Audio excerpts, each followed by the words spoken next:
Face à la pénurie de pain et face aux diverses menaces sur la paix, les Béninois aujourd'hui se posent une et une seule question. Est-ce qu'il va partir? Et Kanaya. La réponse que j'ai l'habitude de leur dire, il ne veut peut-être pas partir, mais assurément, certainement, inéluctablement, indéniablement, il va partir. Et donc, mesdames et messieurs, les constats sont nombreux. C'est parce que nous devons apporter une réponse à ces besoins de notre société pour donner le pain et la paix aux Béninois. C'est pour cela que nous avons décidé de mettre un terme à ce régime. Et il nous faut pour cela nous donner la main au sein de l'opposition, toutes forces confondues, pour faire ce combat.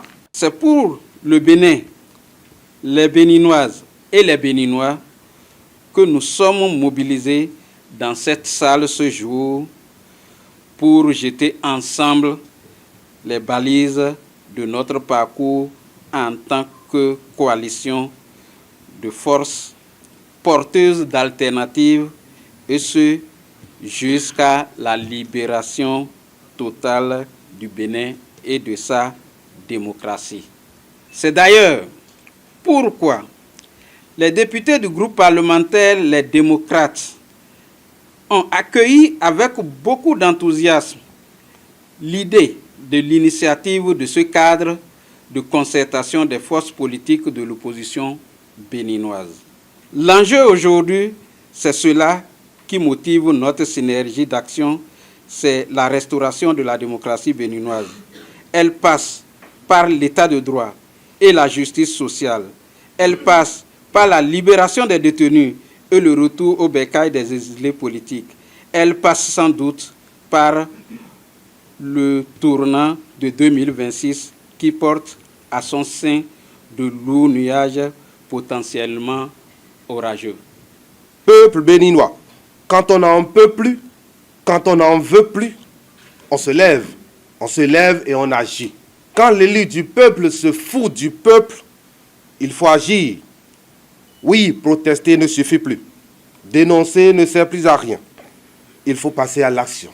Et c'est ce que nous faisons ce matin à travers la mise en place de ce cadre de concertation des forces politiques de l'opposition. C'est ce qui justifie la présence de la nouvelle force nationale dans ce cadre de concertation que nous voulons de tous nos voeux, une union sacrée pour la restauration de la démocratie dans notre pays. Nous devons rester mobilisés, plus que jamais, de jour et de nuit, dans toutes les villes, dans les 546 arrondissements, que dis-je, dans tous les 5292 villages du Bénin, tous ensemble, pour faire tomber la dictature par les voies pacifiques, oui, je dis bien pacifiques, et rétablir la démocratie qui a longtemps fait la fierté de notre pays. La situation est alarmante, mais elle n'est pas désespérée. C'est pourquoi le GSR a tenu à répondre présent aux côtés de ses pairs. Nous l'avons déjà fait avec le Front pour la restauration de la démocratie.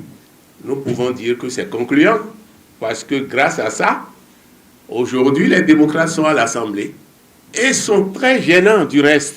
Cela veut dire que nous avons fait un chemin. Et il ne reste qu'à parfaire ça.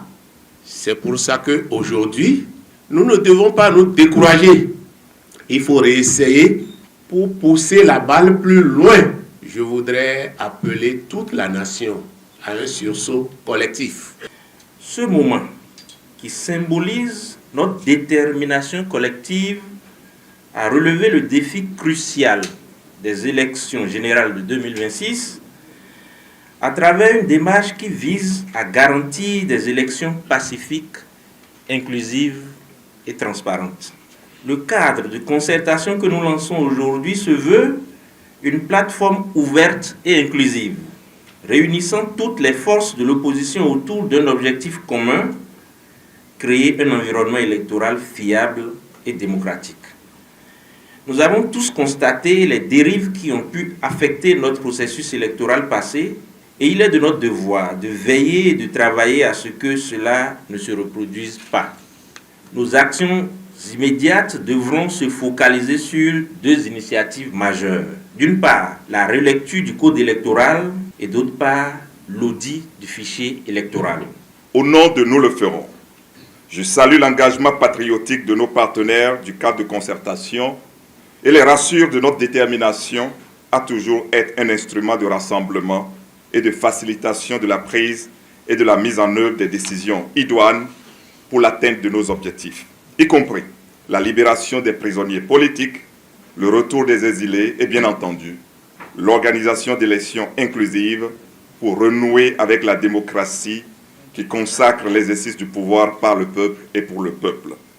Le cadre de concertation des forces politiques de l'opposition est né pour vous rassurer que la vraie croissance économique et le vrai développement pour notre pays passent par une gouvernance inclusive, respectueuse de la démocratie et de l'état de droit, afin d'ouvrir effectivement une nouvelle ère glorieuse pour le développement de notre pays, avec l'inévitable alternance en 2026 dans un esprit de réconciliation et de rassemblement de tous les fils et filles du Bénin.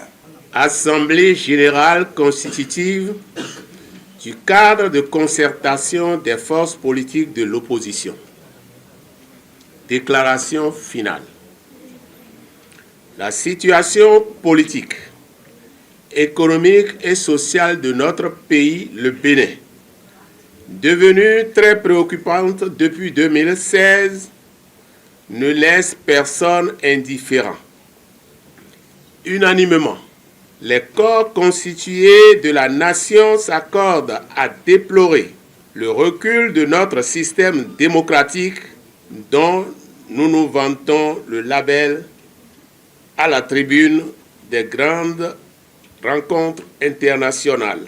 La mutation de notre démocratie, chèrement acquise à l'historique conférence des forces vives de la nation de février 90, en un système plutocratique avec des relents d'instauration d'un régime monarchique, interpelle tous les citoyens épris de paix et de justice. La dégradation de l'état de droit, la confiscation des libertés fondamentales et la violation des droits humains qui se manifestent par la chasse à l'homme, les arrestations arbitraires, la contrainte à l'exil, les otages politiques interpellent au plus haut point notre conscience collective en tant que citoyens béninois, chefs de partis politiques, personnalités politiques et autorités religieuses et morales, acteurs de la société civile de tous ordres. Au regard de la destruction méthodique de l'économie et des finances, de l'accaparement systématique du patrimoine national et de l'effilochement draconien du tissu social, au regard de la remise en cause des fondements de la République qui affectent dangereusement notre vivre ensemble, les partis et mouvements politiques sous-signés, Grande Solidarité Républicaine GSR la main dans la main, Nouvelle Force Nationale FNN, les démocrates NFN, les démocrates LD, Mouvement populaire de libération MPL, Mouvement Nous le ferons, ont décidé en toute liberté de prendre date avec l'histoire en portant sur les fonds baptismaux ce jour dimanche 10 novembre 2024 un creuset dénommé cadre de concertation des forces politiques de l'opposition au régime de la rupture. Ce cadre se veut un creuset de réflexion, de propositions, d'idées et d'actions pour la restauration de la démocratie, de l'état de droit et des libertés fondamentales.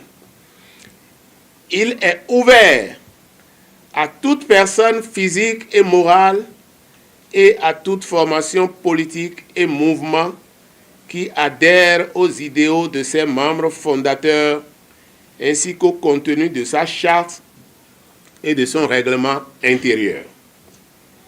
Plusieurs chantiers se dressent devant ce cadre de concertation. Il s'agit notamment de la relecture consensuelle du code électoral, l'audit participatif du fichier électoral informatisé et l'extraction consensuelle de la liste électorale pour les élections de 2026. La libération des prisonniers politiques et le retour des exilés politiques. La restauration du tissu social à travers l'amélioration du pouvoir d'achat des populations. La coordination du cadre de concertation des forces politiques de l'opposition se compose ainsi qu'il suit. 1. Coordonnateur Eugène Azatassou, LD.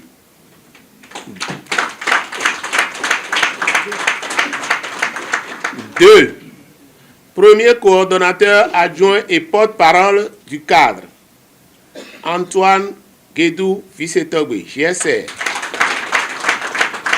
3. Deuxième coordonnateur adjoint, Expérience TB MPL. 4. Troisième coordonnateur adjoint, Apollinaire Wilfried Avoyon, NFN.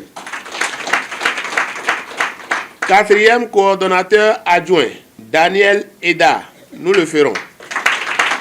Secrétaire exécutif, Chabi Yahi, LD.